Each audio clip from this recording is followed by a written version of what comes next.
Well, here we are looking at the prophets, and we're in Ezekiel. And I think it'd be a good time to stop and just say, do you realize there are five major prophets? When we talk about major, it only means that they wrote more than the other prophets, and 12 minor prophets. So that's a total of 17 prophets covering over 400 years of biblical history. 1/4 of the Bible is about the writings of the prophets, and yet it's one of the least preached areas of the Bible that there is. The prophets paint a wonderful portrait of God. We have 12 that talked about pre-exile, and we talked about 3 post-exile, and we have one that's writing to the exiles. That's our Ezekiel that we're studying today. And we have one that prophesied during the time of exile, and that's Daniel. The last week we saw Ezekiel, and he was lying down on the job. Well, actually not. He was doing what God commanded him. He was lying down facing a brick with the picture of Jerusalem, and he was lying down for 390 days plus 40 days, looking at a brick and talking about the iniquity of the sons of Israel and the fact that it was going to cause a siege on Jerusalem. And he was depicting this iniquity that had devastated the nation of Israel because of their disobedience to God, and was going to soon devastate Jerusalem itself. Today, when we look at today's lesson, we're in chapter 4, beginning at verse 9. And as we look at it, we see that Ezekiel is given another very distasteful task.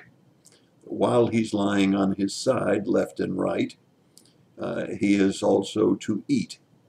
And you say, well, that doesn't sound so bad. I mean, we all like to eat. Well, not so. The bread that he is to make when he's to eat is bread that's made out of the materials that would be poor food for even livestock. And the water that he's to drink is a very measured, short amount of approximately a half a pint. And the bread is about 10 ounces. Many have prophesied and said, as they studied this passage of Scripture, that it was barely enough to sustain a man's life. And it was a picture again, another sign, if you will, like the brick. And it was a sign of the fact that there would be great famine in the land, and that famine would not only be terrible and defiling, that when they went into captivity, that they'd be forced to eat Gentile food and unclean food. How did God depict that? You're not going to believe what God said. God said to Ezekiel in verses 12 and 13, I want you to bake this bread over human dung. Now, imagine that. I mean, that's distasteful just even thinking about it. And Ezekiel protests and says, I've never done anything so vile and so unclean. And God reprieves, he releases Ezekiel from that part of the cooking process, and he allows him to cook over cow dung. And that's still not very attractive way to prepare your bread. All of this is a sign to the sons of Israel that their iniquity was bringing about a great price on their lives. Besieging the city, famine, and unclean living in the captivity of the Gentiles. I think that it's really important for us when we look at a story like this to not just say, well, this is just history.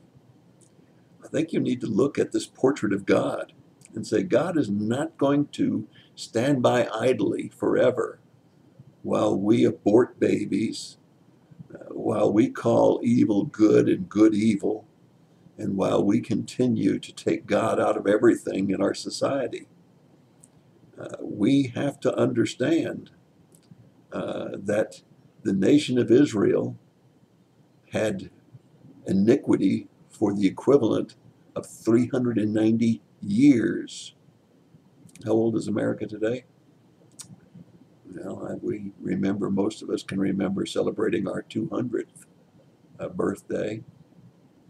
But I wonder, how long is God going to stand still?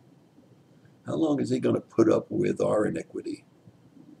We look at the nation of Israel, the sons of Israel. We look at Ezekiel, first with the sign of the brick, and then the sign of the defiled bread. And we see that he's telling Ezekiel that there's a tremendous price that's going to be paid by the sons of Israel for their iniquity. I wonder, don't you? Is that what God's doing to us right now? The division, the riots, the virus, all of the things that are going on. Instead of thinking about it politically, think about it spiritually. Are we going through all that we're going through because of our iniquity? Just think about it. That's my thought for the day. God bless you and have a great day.